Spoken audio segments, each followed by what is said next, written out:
విశాఖపట్నం స్థానిక సంస్థల నియోజకవర్గం నుండి శ్రీ చెడ్డబోయిన శ్రీనివాసరావు గారి అనర్హత వల్ల తేదీ 11/3/2024 తేదీన ఖాళీ అయిన స్థానాన్ని భర్తీ చేయుటకు అభ్యర్థిగా ఎన్నిక కోసం నామినేట్ అయిన ఎస్కే షఫీవుల్లా అనే నేను శాసనం ద్వారా స్థాపించిన భారత రాజ్యాంగం పట్ల వాస్తవమైన నమ్మకాన్ని విశ్వాసాన్ని కలిగి ఉంటానని, భారతదేశపు సార్వభౌమత్వాన్ని సమైక్యతను కాపాడుతానని దేవుని పేరిట ప్రమాణం చేస్తున్నాను.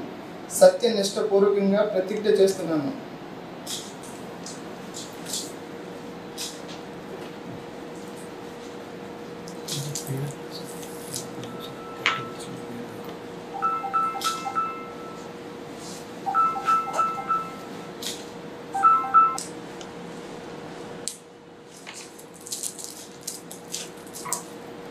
ఓకే, మీకు ఎవరైనా పర్సన్